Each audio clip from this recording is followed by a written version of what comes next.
이번 시간은 180페이지 들어가죠. 보증 설정. 이러한 손해배상 책임을 보호하기 위해 보증 설정을 하는데 언제 해야 되느냐? 업무 개시 전에. 중요합니다. 업무 개시 후 즉시 뭐 이러기도 해요. 업무 개시 전에 보증법이나 공제가입이나 공탁해야 됩니다. 밑에 보증의 종류. 첫 번째 보증보험은 서울보증보험에 가입하는 건데 그 세 번째 줄만 밑줄 치세요. 타인을 위한 손해보험 계약이다. 내가 가입하는데 타는 건 네가 탄다. 타인을 위한 손해보험 계약. 공제도 똑같아요. 두 번째 줄에 타인을 위한 손해보험 계약의 성질을 갖는다. 보증보험이나 마찬가지다라고 생각하시면 돼요. 공탁은 법원에 공탁하는 건데 그 밑줄 친 게 시험에 잘 나와요. 공탁금은 개공이 폐업 또는 사망한 날부터 3년 이내에 이를 회수할 수는 없다.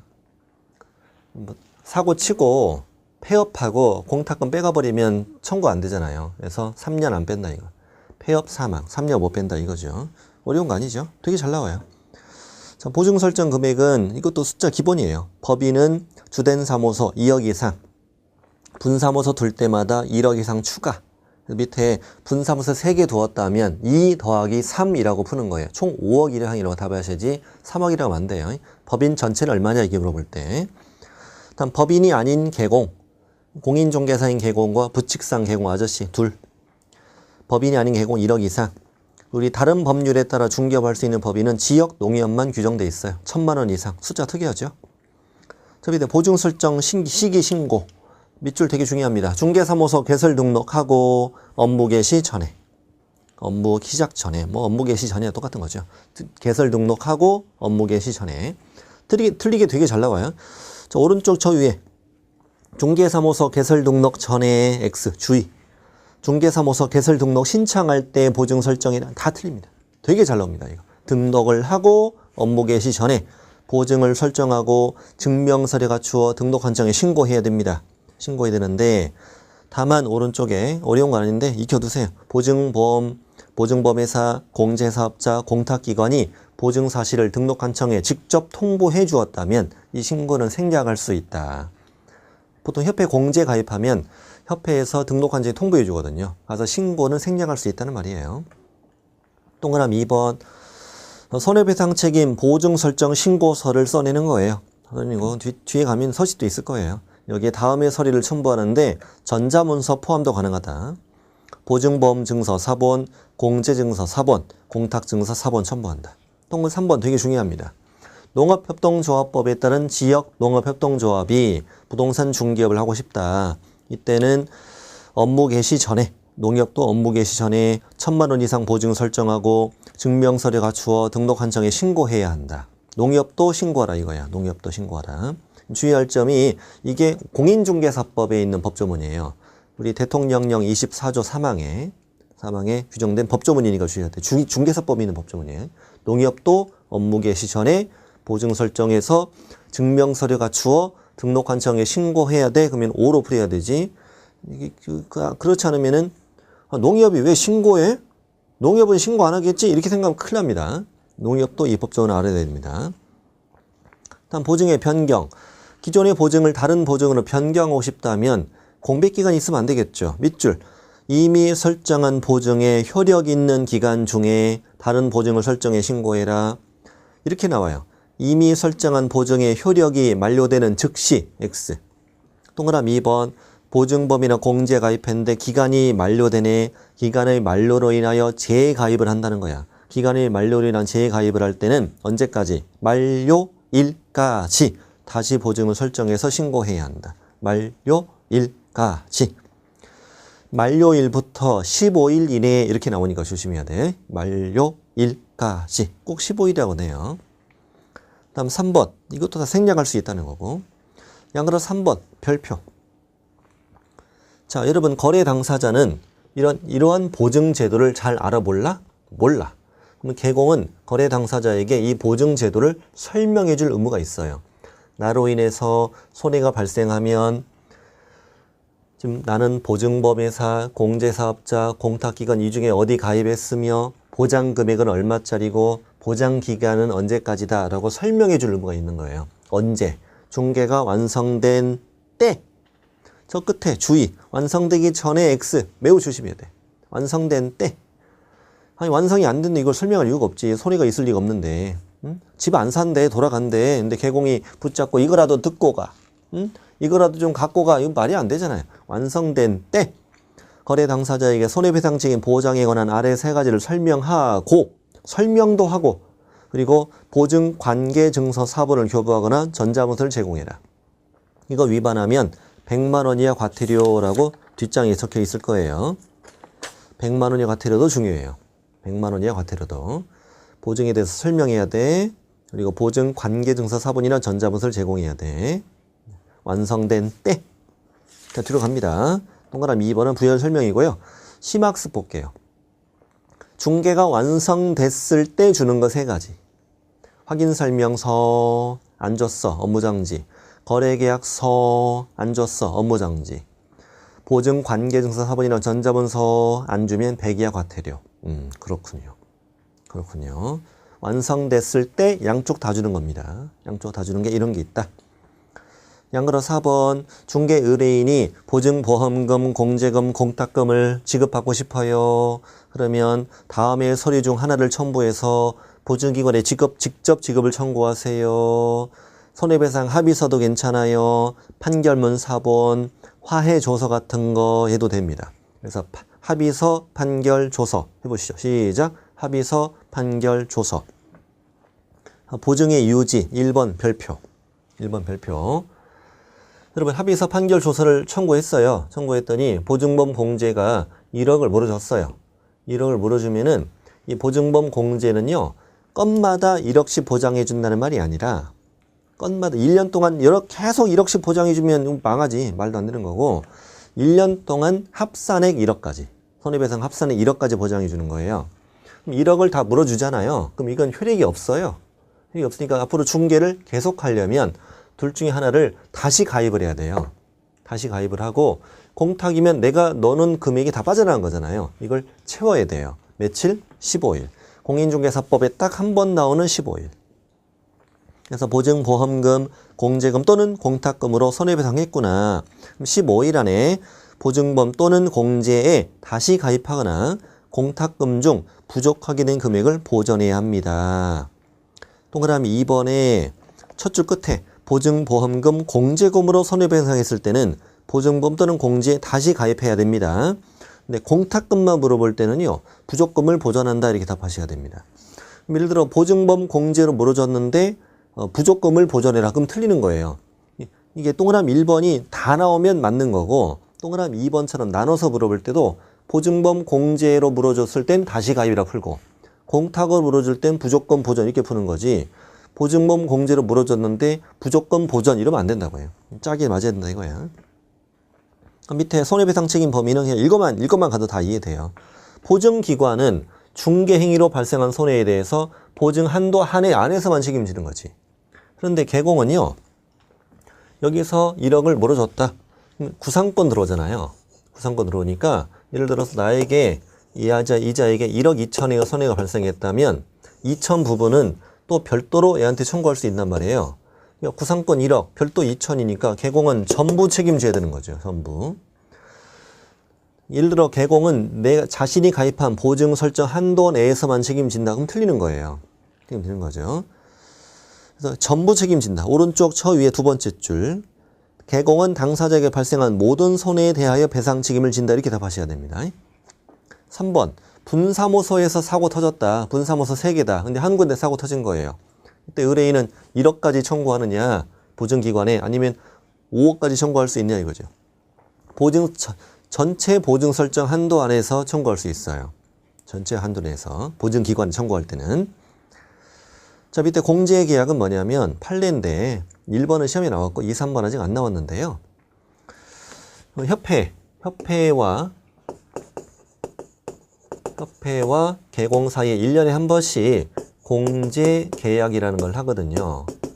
이 공제계약이 적어도 유효하려면 공제계약을 할 당시 사고가 이미 발생돼 있으면 안 되는 거죠. 다른 보험도 마찬가지죠. 내가 보험 가입했는데 이미 그 보험 사고 터져 있다. 그럼 못 주는 거죠. 네. 그래서 그 밑줄 공제계약이 유효하려면 공제계약 당시 공제사고 발생 여부가 확정돼 있지는 않아야 합니다. 자, 됐고. 2번. 근데 이 개공은 어떤 사람이었냐? 장래 꿈이 사기치는 거였습니다. 대단한 꿈이죠. 장래 공제사고를 일으킬 의도를 가지고 공제계약을 했습니다. 나아가 실제 고의로 공제사고를 일으켰습니다. 그랬어도 판사님은 이 사정만으로 공제사고, 공제계약 당시 사고 발생 여부가 객관적으로 확정되어 있다고 단정할 수는 없다. 그러니 공제계약 무효는 아니다. 내가 마음속으로 사고 칠 의사가 있었다 할지라도 공제사고가 이미 발생한 건 아니잖아요. 그래서 공제계약 무효는 아니다. 이렇게만 알아두세요. 알아두시고 더 깊게 생각하지 마시고.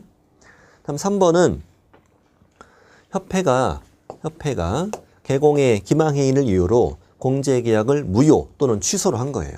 자, 공제계약을 체결하면서 협회를 기망했다는 이유로 협회가 공제계약 체결의 의사표시를 취소했다 이겁니다. 공제계약이 취소됐다 이겁니다. 그렇으면 협회는 공제금을 안 줘도 되느냐 이거지.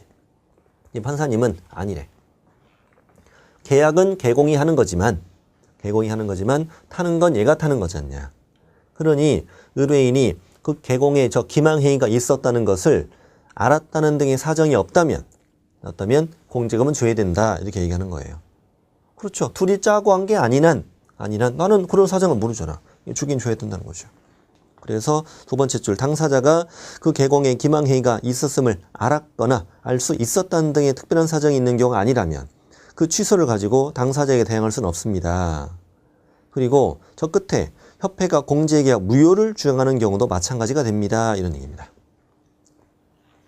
밑에 손해배상 청구의 소멸시효는요. 동그라미 1번에 시험에 안 나옵니다. 우리 일반적인 보험금 청구는 상법 적용하는데 보험사고 발생 후 3년 이내 청구하는 것이거든요. 청구하는 것인데 그걸 알고자 하는 것이 아니고 예를 들어 여러분 뭐 실비보험 같은 거 가입하셨다면요. 병원 다녀온 날부터 3년 이내 청구하면 됩니다. 모아놨다가. 그런데 중개 사고는 이미 계약서 썼을 때 터졌는데 손해를 나중에 알게 된다는 게 보통이지 않냐. 그러니 청구권 소멸시효는 좀 다르다. 밑에 판례. 공제금 청구권자가 공제사고 발생 사실을 확인할 수 없는 사정이 있었더라는 거야. 이때는 공제금 청구권자가 공제사고 발생을 알았거나 알 수 있었던 때부터 공제금 청구권 소멸시효가 진행된다라고 봐야 할 것이다. 그런 것보다 하시면 됩니다. 이것도. 좀 그렇다.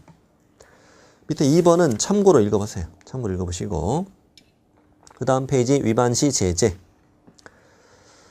개공이 손해배상 책임을 보장하기 위한 조치를 이행하지 않고 업무를 했구나. 보증 설정하라고 중개업을 했구나. 등록을 취소할 수 있다. 아까 손해배상 책임 보장 설명하지 않았다. 보증 관계증서 사본 전자문서 제공하지 않았다. 100만 원 이하 과태료다 이겁니다. 밑에 문제도 풀어보세요. 충분히 풀 수 있어요. 자, 오른쪽에 서식도 있어요. 자, 다음 페이지 금지행위로 갑니다. 금지행위. 이 5장의 마지막 내용입니다. 역시 매년 출제가 됩니다. 지금부터는 이제 해서는 안 되는 금지행위라서 5장의 맨 마지막으로 독립적으로 있는 단원이에요. 자, 법의 33조. 법의 33조는 이렇게 돼 있어요. 개업 공인중개사 등 개업 공인중개사 등의 금지행위. 해서는 안 되는 7가지 행위가 있는데 7가지 행위에 대해서 개공 등은 다 해서는 안 된다. 이렇게 법이 만들어진 제도예요. 33조 박스 안에 들어있죠. 박스 안에 개업 공인중개사 등은 다음 각호 행위를 해서는 안 된다. 이렇게 되어 있잖아요. 개공, 소공, 보조원, 사원임원 다 하면 안 되는 거죠. 예를 들어 중개보수를 초과해 받는 것도 금지행위거든요. 근데 개공은 초과해도 되고 보조원은 개공은 초과하면 안 되고 보조원은 초과해 받아도 되고 이 말이 안 되잖아요. 개공 등에게 다 금지된다 이거죠. 일반인들에겐 적용이 안 되죠. 개공 등에게만 적용되는 거고 이 금지행위를 위반했을 때는 제재를 받는데 그 제재가 저 뒤에다 써드렸는데 잠깐만 미리 거기 좀 보고 올게요. 그 194페이지, 195페이지에 걸쳐 있는데 자, 이 금지행위를 위반했을 때 개업 공인중개사의 경우에는 임의적 등록 취소다. 등록을 취소할 수 있다. 그러므로 업무정지도 가능하다. 업무정지 처분할 수 있다 그래도 맞아요.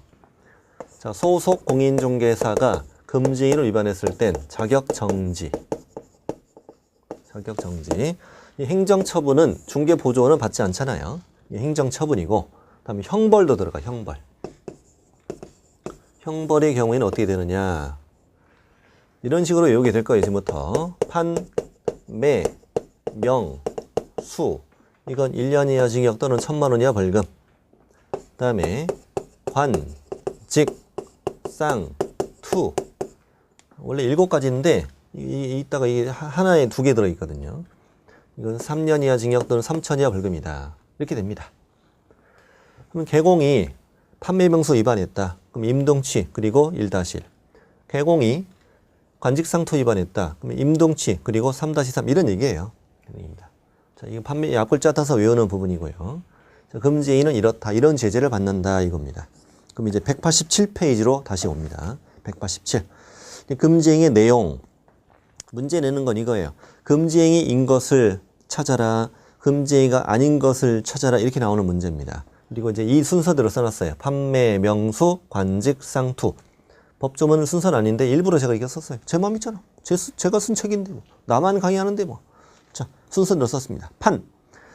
박스 들어갑니다. 박스. 중개대상물의 거래상 중요사항에 관하여 거짓된 언행 그 밖의 방법으로 중개 의뢰인의 판단을 그르치게 하는 행위. 말 그대로 중개대상물 중요사항인데 거짓된 언행, 거짓말하거나 또는 어떤 하자가 있는데 이걸 알려주지 않는다. 그 밖의 방법으로 중개 의뢰인의 판단을 그르치게 해서 중개 의뢰인을 속여서 계약이 이루어졌다는 거야. 그럼 당신은 처벌된다. 중요사항에 대해서 속였다는 얘기예요. 그것만 익혀두시면 되고 중요사항이 뭔지는 묻지 않아요. 법에 규정 없어요. 근데 의뢰인이 계약 체결을 할 거냐 말 거냐를 결정할 만한 중요사항이다. 예를 들면 근저당권이 있는데 내가 전세 들어간다. 근저당권은 중요사항이지. 중요사항이죠. 이런 것들을 말하고 동그라미 2번이 출제된 것들이다. 자, 개발업자로부터 입수한 확정되지 않은 토지의 개발 계획을 설명하며 토지 매매를 중개했다. 있지도 않은 개발 계획. 속였잖아. 이 금지행위 판에 들어간다 이렇게 고르면 돼요. 개발 제한구역으로 지정돼서 매수하려는 사람이 없는데 이를 숨기고 토지 매매를 중개했다면 중대한 하자를 숨긴 거잖아. 속인 거죠. 판. 소송에 계류 중인 사실, 경매가 진행 중인 사실 이런 거 알려주지 않고 중개했다. 다 판. 다음 판례 1번도 밑줄 친 거 보시면 돼요. 개공과 매도인이 둘이 짜고 매도 의뢰 가격을 부풀려서 매수 의뢰인에게 팔고 차익을 둘이 놀아먹었다. 가격에 대해서 속인 거지. 판. 이렇게 풀면 됩니다. 금지행위 5 이렇게만 풀 줄 알면 끝납니다. 밑에 판례 2번은 이 거래상 중요사항에는 중개대상물 자체에 관한 사항뿐만 아니라 중개대상물의 가격에 관한 사항도 포함된다는 대판이죠. 가격도 중요사항에 해당하니까 판단 그르치기 행위라면 처벌된다 이겁니다. 자, 우리 방금 판했습니다. 거래상 중요사항에 대해서 판단을 그르치게 하는 행위. 자, 매는 뭐냐? 한번 적어볼게요. 두 번째 매는 중개대상물의 매매를 업으로 하는 행위. 이거 좀 되게 특이한 조문이에요. 일단 중개대상물이 뭐예요?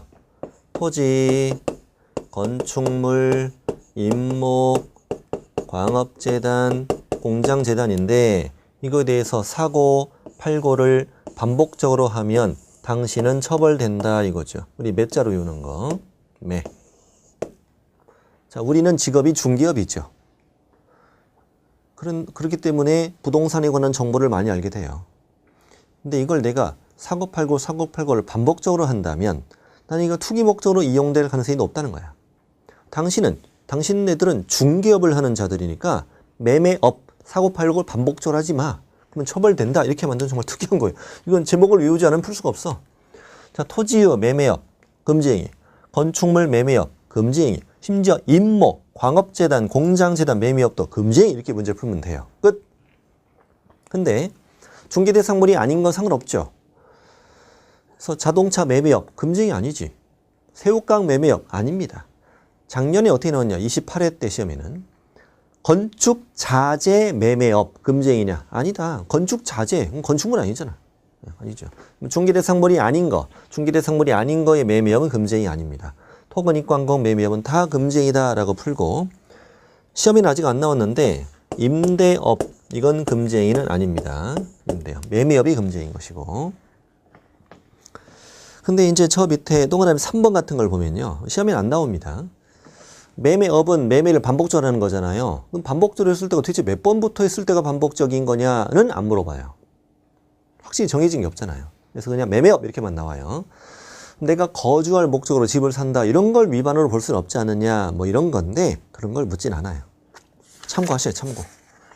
다음 페이지 4번을 알아야 되죠. 중개대상물이 아닌 물건, 매매업, 또 주택이나 상가, 임대업 이런 것들은 금쟁이 아니다라고 문제 푸시면 된다. 반매 봤습니다. 이제 명은 이제 원래 쭉 이어지는 문장인데 제가 일부러 두 문장으로 만들어 놨어요. 이렇게 시험 지문이 나오는 것처럼 이게 두 개로 끊어서 만들어 놨습니다. 첫 번째, 중개사무소 개설 등록하지 아니하고 중개업을 영위하는 자인 사실을 알면서 그를 통하여 중개를 의뢰받는 행위. 이 뭐냐 이거지. 자, 잠깐 보시면 이 자는 무등록으로 중개업을 하고 있는 자예요. 중개사무소 개설 등록하지 않고 중개업을 하고 있어요. 그럼 이 자는 앞으로 걸리면 3년 이하 징역 3천의 벌금은 처벌되지요. 처벌되는데, 자, 이런 얘기죠. 이 덜의 당사자 간에 매매, 교환, 임대차를 계속적으로 알선하고 복비를 받고 있는 사람인 거예요. 근데 요즘에 이 거래 당사자들이 참 똑똑해요. 특히 무크랜드 학생, 우리 무크랜드 학생은 중개사법을 워낙 잘하거든요. 잘하는데 이 인간이 보니까 계약서에 지 이름을 안 쓰는 거야. 그래서 내가 공부할 때 배웠던 무등록 중개업자네? 막 설레. 학원 배웠던 막 이런. 그래서 이제 계약서 다 쓰고 A가 복비 달래. 이거 우리 무크랜드 학생 똑똑하잖아. 똑똑한. 아니 내가 보니까 사장님은 3-3이더라고요. 이렇게. 그 말은 무슨 말이야? 복비 안 주겠다는 거지. 당신 3- 처벌 대상이라고 얘기하는 거예요. 그래서 A가 알았어? 아 진짜. 복비는 줘야지. 아 진짜. 복비 줘. 무크랜드 학생. 판례가 나왔더라고요. 판례가 나왔는데 아주 중요한 판례가 나왔는데요. 무등록 중개업자와 거래 당사자 간에 체결한 보수 지급 약정은 무효이다. 무등록으로 중개업을 하면 보수 약정은 무효니까 복비 못 받는데요. A가 배웠어? 나도 알아. 많이 배웠구나. 아 진짜. 복비는 줘. 너 모르냐? 내가 무등록 중개업으로 처벌되잖아. 너는 나한테 의뢰했으니까 너도 처벌돼. 그랬더니 우리 무크랜드 학생 아니래. 새로운 판례가 또 나왔대. 무등록 중개업자에게 중개를 의뢰한 당사자는 공인중개사법 위반으로 처벌할 수 없다. 우리 앞에 다 배운 거 제가 말씀드린 거예요. 드디어 A는 똑 떨어져 나갔지. 아이 진짜 못 봤네. 떨어져 나갔지. 점점 A는 설 자리를 잃어갑니다. 근처에 누굴 찾아갔냐? 자, 개업 공인중개사 갑을 찾아갑니다. 석 달째 손가락만 빨고 있습니다. 손님이 없습니다. A는 뭐 주체할 수 없는데. 그래서 A가 찾아갑니다. 요즘에 많이 힘든다는 거 알고 왔다고. 알고 왔는데 내가 이렇게 밥상 차려가지고 데려올 테니까 사장님은 날도 추운데 어디 가지 말고 계약서만 써. 내가 5대5 어때?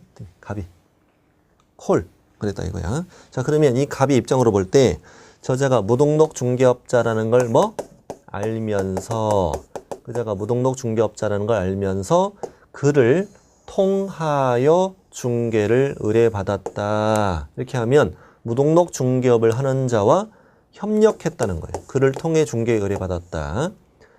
이자의 집을 파는 게 아니고 그를 통하여 중개를 의뢰받았다면 당신도 처벌하겠다. 이렇게.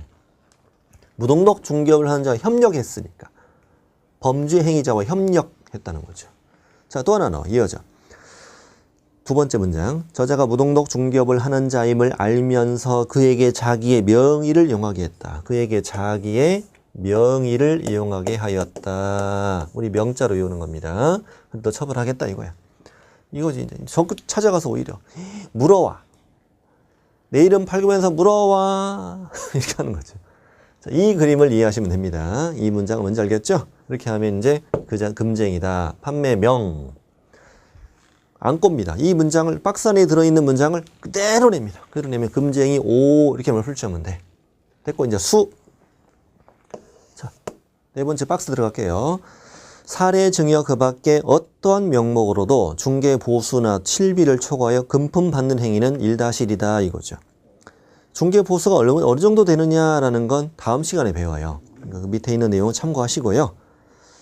자, 밑에 동그라미 1번. 동그라미 1번 읽어볼게요. 사례 증여 그 밖에 어떠한 명목으로도 중개 보수나 실비 초과해서 받으면 1년 이하 징역에 또는 1,000만 원의 벌금에 처한다는 얘기예요, 지금. 법비 초과는 처벌된다는 얘기인데, 오늘 동그라미 2번이 중요해요. 우리 법에는 이 중개사법은요, 중개 보수를 초과해서 받았을 때, 뭐 임등치, 자격정지도, 형벌, 이렇게 처벌 규정만 있어, 우리 법에는. 처벌 규정만 있지, 200 받아야 되는데 300 받았다. 그럼 100만 원. 초과된 부분.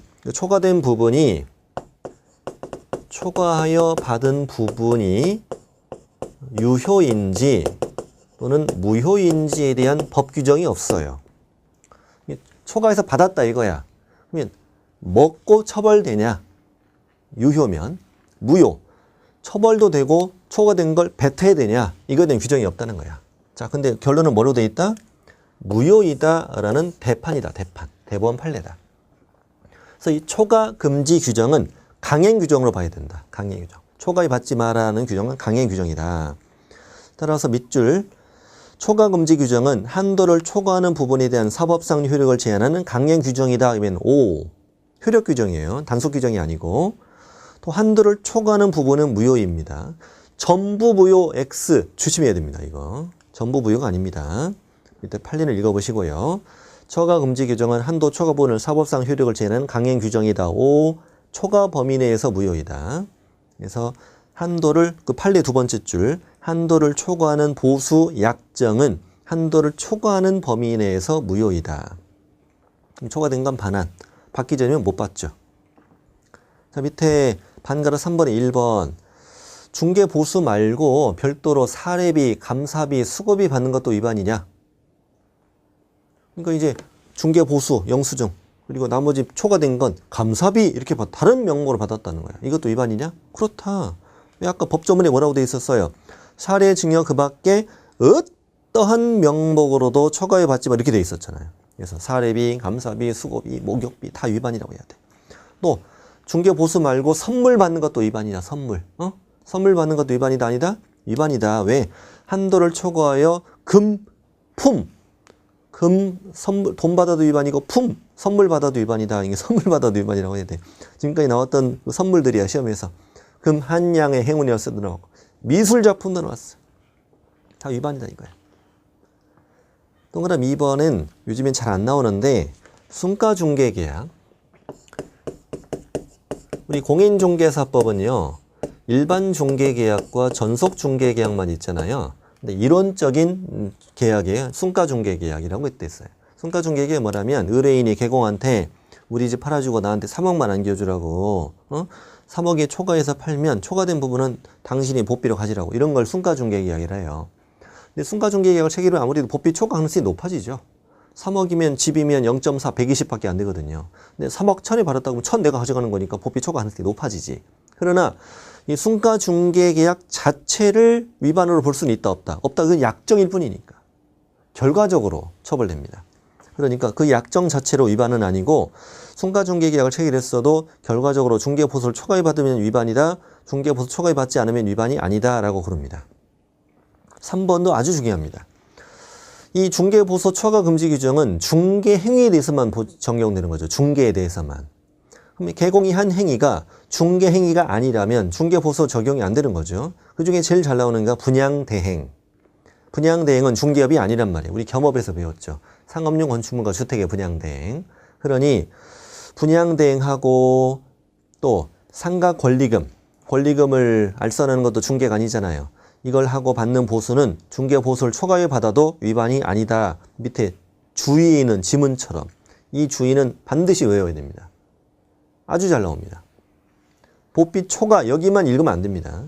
앞에 뭘 했는가 꼭 읽어야 돼. 분양대행인의 보삐 초과 위반 아니다 이거 골라야 돼. 자, 밑에 판례 1번 읽어보세요. 이것도 판례였어. 사례비, 수급이 받는 것도 위반이라는 게 판례였습니다. 2번도 잘 나옵니다.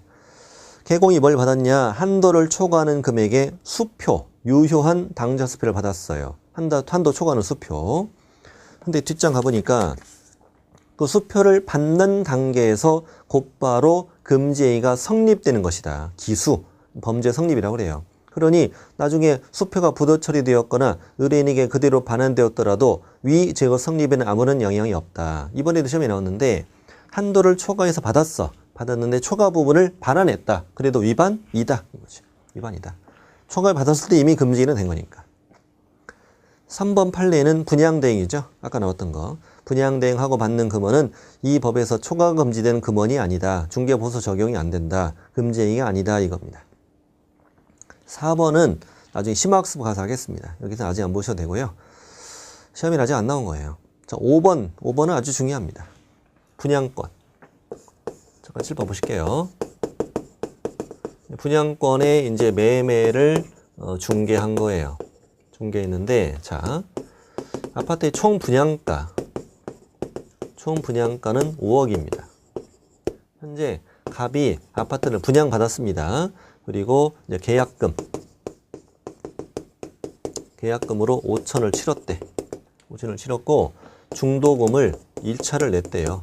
1차 중도금으로 역시 5천을 치렀대요. 그런 다음에 프리미엄을 뭐 3천 받았다 치죠. 3천을 받고 이제 분양권을 을한테 팔았어요. 팔았고 이제 개공이 이거를 중개한 거죠. 그랬을 때 자, 중개 보수 다음 시간에 배우는데 공식이 이거예요. 거래금액 곱하기 요율 이렇게 해서 보비를 받거든요. 과연 이 거래금액이 얼마냐 이거지. 분양권일 때는 거래금액이 총 분양가에다가 프리미엄을 더한 5억 3천이냐 5억 3천인 것이냐 아니면 5천 현재 내가 낸 금액 건설회사에 낸 금액에 피 붙인 이만큼이냐 즉 1억 3천이냐 어떤 걸로 중개 보수를 받아야 되느냐는 법의 규정이 없어요.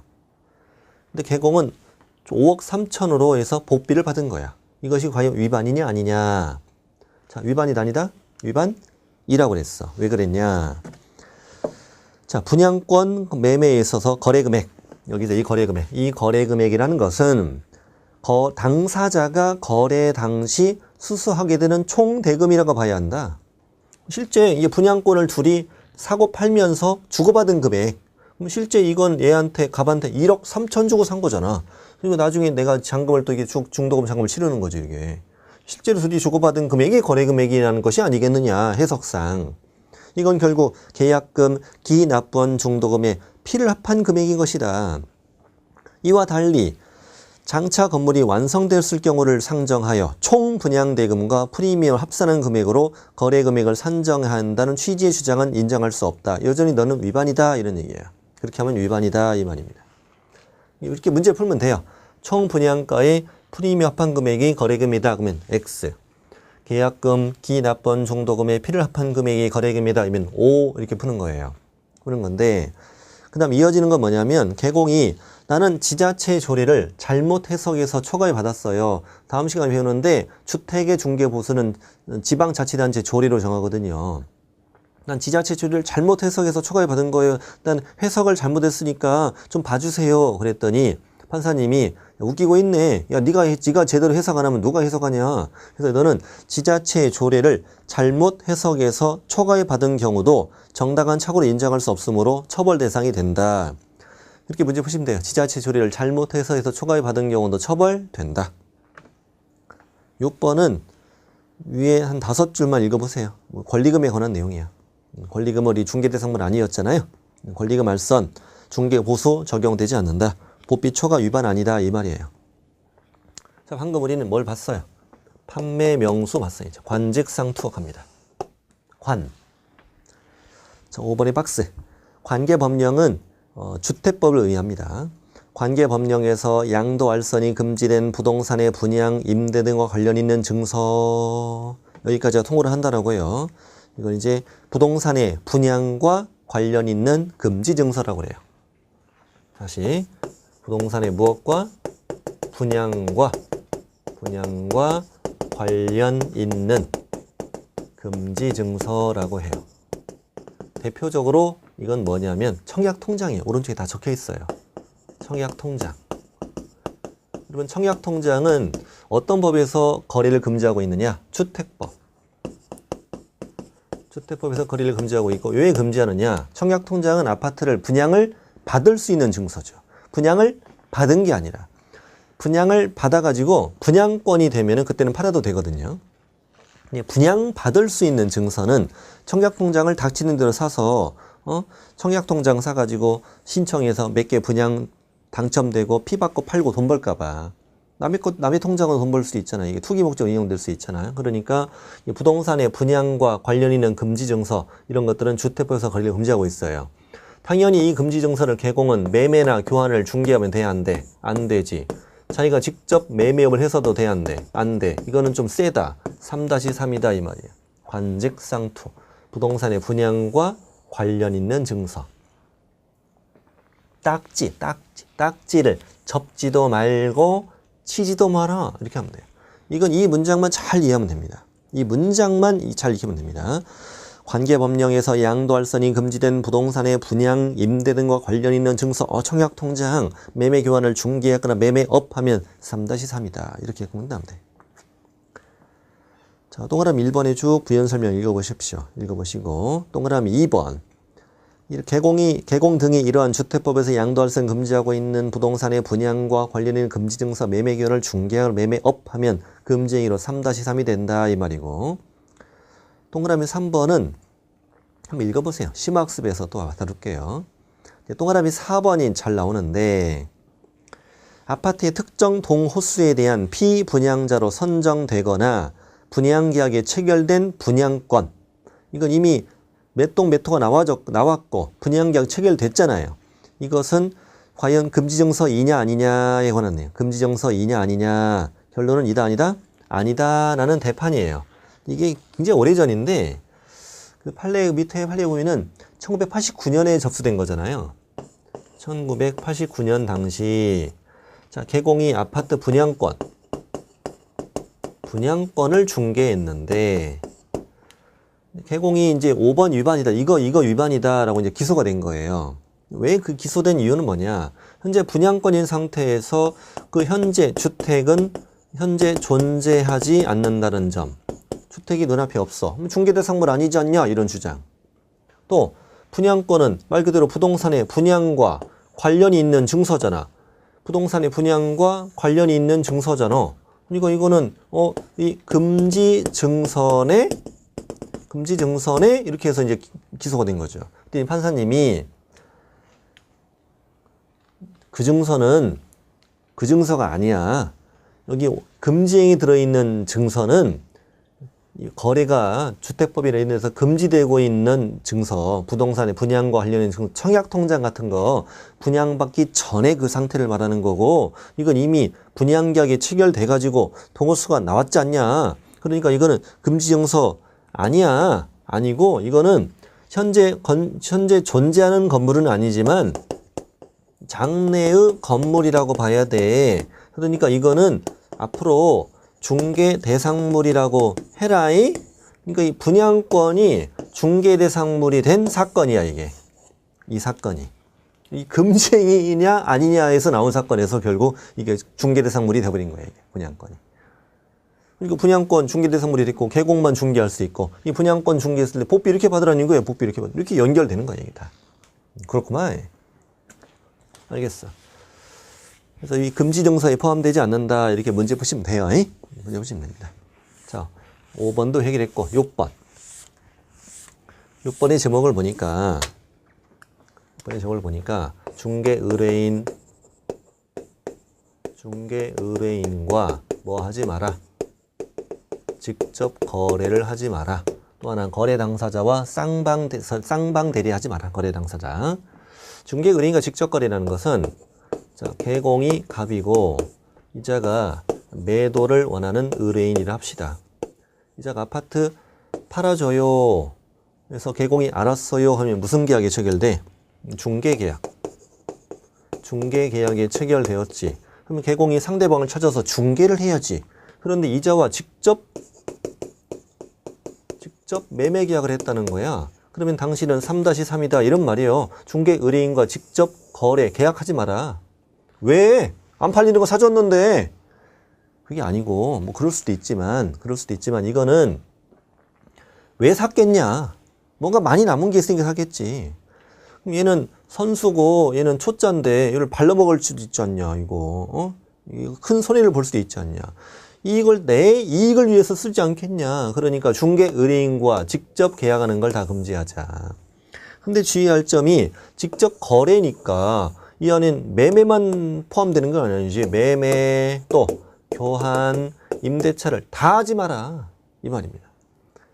그래서 아까 중개 대상물에 대해서 매매업 이거는 어떤 얘기냐면 내가 토건인권 한 걸 사고 팔고를 금지하잖아요. 그 상대방은 중개 의뢰인이 아니야. 중개 의뢰인이 아닌 자와는 매매만 반복적으로 하는 게 금지되고 이자가 누구라면 중개 의뢰인일 때는 어떤 계약도 한 번이라도 다 허용하지 않는다. 한 번도 허용하지 않는다 이 말이에요. 그런 차이가 있어요. 그래서 중개 의뢰인이 아닌 자와 해석이나 그걸 그렇게 시험에 내지는 않고요. 그냥 중개대상물 매매업 금지 이렇게만 풀면 돼요. 이거는 이렇게만 물어보니까 금지 이렇게 풀고. 중개 의뢰인과 직접 계약했을 때는 어떤 계약이라도 다 위반이라고 답하는 거예요. 그래서 뒷장 가셔서 동그라미 2번 개공 등이 중개 의뢰인과 매매, 교환, 임대차 계약을 체결하는 걸 모두 의미합니다. 그러니까 직접 거래의 범위 안에는 매매뿐만 아니라 교환과 임대차도 모두 포함되는 걸 주의하셔야 됩니다. 주의하셔야 됩니다. 직접 거래를 왜 금지하는 그 이유가 3번에 적혀 있고 3번도 판례에서 제가 발췌해 쓴 거예요. 한번 참고로 읽어보시고 4번이 중요해요. 그러면 이런 건 어떠냐. 매도 의뢰인이 직접 찾아온 게 아니라 매도 의뢰인이 바쁘다길래 대리인에게 집 팔러 와. 대리인으로부터 개공이 중개 의뢰 받은 거예요. 근데 개공이 대리인과 매매 계약을 했다. 그럼 이것도 과연 위반이냐? 근데 개공이 뭐라고 주장하냐면 여기 중개 의뢰인이라고 돼 있지 않냐? 여기는 대리인이고 이 대리인은 중개 의뢰인이 아니지요. 그렇게 주장했더니 판사님이 야 걔가 걔잖아. 얘나 똑같은 애지. 그러니까 대리인하고 계약해도 위반이다 아니다. 위반이다. 그래서 4번 그 직접 거래가 금지되는 중개 의뢰인 범위 안에는 소유자뿐만 아니라 대리권을 받은 대리인, 사무처리 위임받은 수임인도 포함된다. 그래서 밑에 주의 보면 주의 1번 개공이 매도 의뢰인으로부터 매도 의뢰받은 주택을 매수했다. 직접 거래. 개공이 임대 의뢰인으로부터 임대 의뢰받은 주택을 임차해도 직접 거래. 물론 얘가 매수고 내가 내 집을 팔아도 직접 거래예요. 그다음 이자가 임차인데 내 집을 내가 임대해도 마찬가지입니다. 중개 의뢰인과는 어떤 계약이 다 위반이고. 3번 개공이 매도 의뢰인은 대리인과 직접 매매 계약을 해도 직접 거래입니다. 이렇게 문제 보시면 되고 직접 거래가 아닌 경우는 뭐 1번, 2번은 잘 안 나옵니다. 1번은 가끔 나와요. 개공이 의뢰받은 물건을 가족 명의로 쌌다는 거야. 위반 아니다. 어떤 사람이 땅 팔아줘 그랬는데 개공이 웬 여자를 데리고 왔어. 줄은 부부야, 부부. 그게 나중에 부부라는 게 드러났다. 그래서 상관없다 이거야. 내 와이프 명의로 샀다 이거를 상관없다. 직접거래 위반 아니다. 개공 명의로 했을 때가 위반인 거지. 내 집사람이다라고 얘기할 필요는 없죠. 이상하잖아 그러면. 느낌 이상하니까 얘기할 필요는 없습니다만. 또 그새를 못 찾고 또 손잡고 있고 또 우리 그렇잖아. 늘 그렇게 살지만 그때는 좀 참아주자. 참아주자. 미안합니다. 자꾸 이런 얘기해서 미안해요. 사이 좋으시라는 말씀드리는 거예요. 다음 2번은 생활정보지에 매각 광고된 물건을 개공이 샀다. 이건 직접 거래 아니다. 왜? 구자는 중개 의뢰인. 나에게 직접 중개 의뢰한 자는 아니지 않냐. 3번이 되게 중요해요. 자, 여기 등장인물 갑과 을, 병, 3명 다 개공입니다. 3명 다 개공인데 이자가 우리 집을 팔아주세요. 우리 집을 팔아주세요라고 을한테 중개 의뢰를 했어요. 근데 을이 중개를 해가지고 이제 이 갑이 이거 샀다는 거예요, 이게. 이거 중개해서. 그랬다면 이 갑은 내가 내 의뢰인과 직접 계약한 게 아니라 다른 계공의 중개로 내가 샀지 않냐. 그 다음에 어떤 자가 사주세요라고 병한테 중개 의뢰했는데 병이 중개해가지고 갑이 아까 샀던 그 물건을 얘한테 팔았다는 거예요. 이렇게 팔았다는 거야. 이것도 다른 계공의 중개로 팔았지 않냐. 그러니 이 갑의 행위는 직접 거래이다 아니다? 아니다. 금제이 아니다. 다른 계공의 중개로 사고 파는 거 직접 거래 아닙니다. 밑에 주의에도 적혀 있죠. 매도 의뢰인으로부터 매도 의뢰받은 다른 계공의 중개로 주택을 매수하였다. 매도 의뢰인으로부터 매도 중개 의뢰받은 건 다른 계공입니다. 네. 그 다음에 밑에 판례 있는데 판례 1번이 그겁니다. 계공갑이 매도인으로부터 매도 의뢰받은 의뢰 중개로 샀고, 매도 의뢰받은 게 을이에요. 을. 또 매수 의뢰받은 건 병인데 그 병의 중개로 팔았다. 두 개 다 직접 거래 아니다. 2번이 최근 판례인데 2017년이 나온 대판인데 이번 29회 시험에 나왔습니다.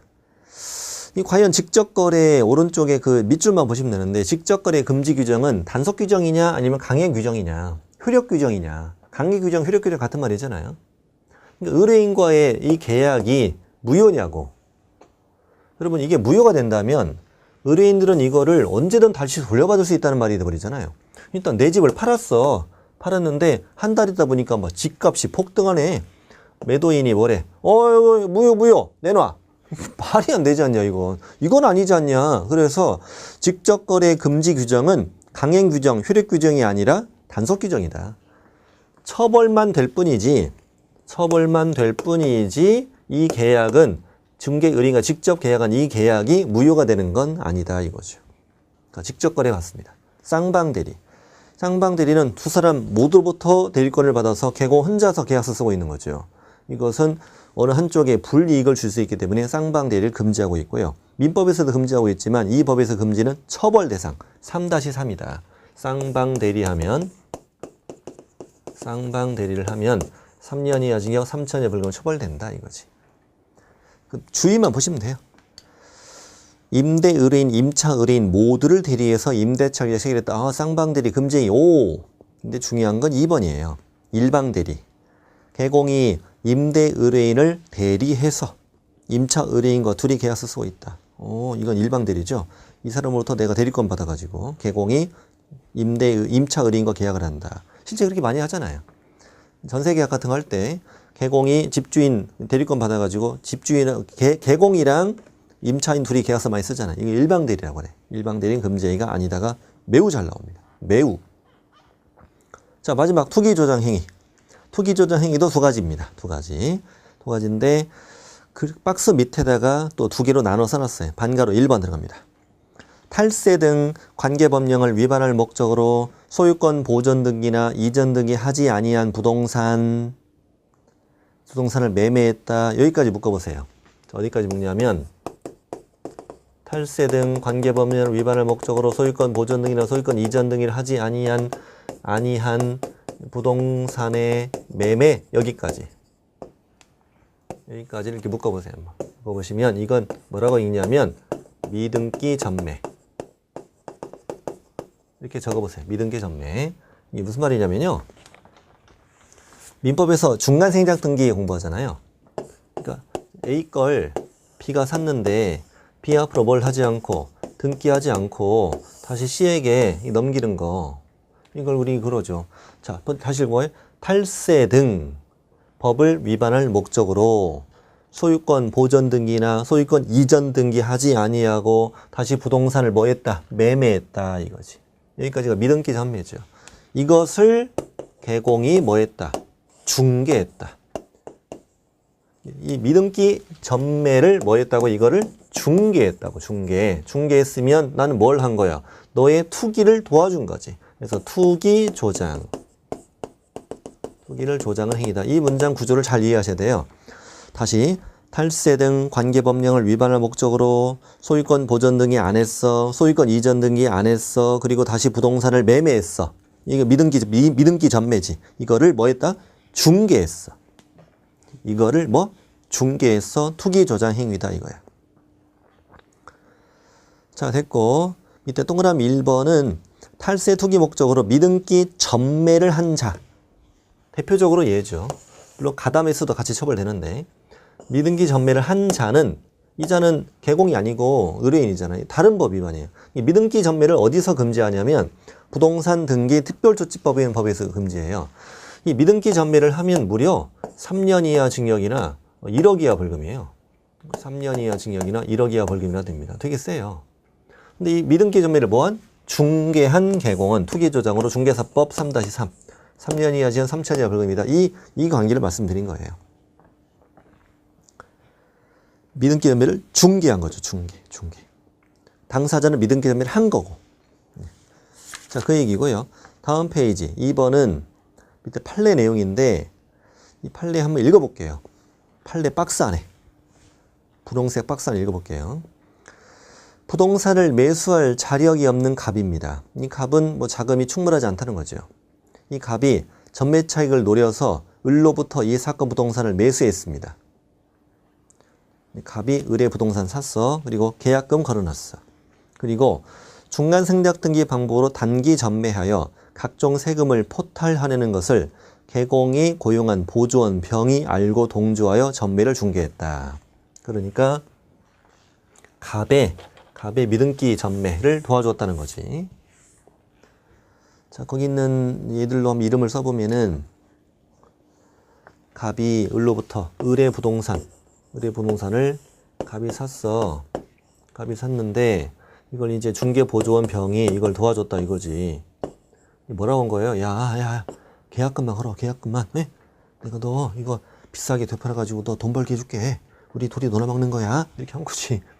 근데 일단 얘네 둘이 계약은 했잖아. 계약은 했고 이제 계약금 걸어놨잖아 지금.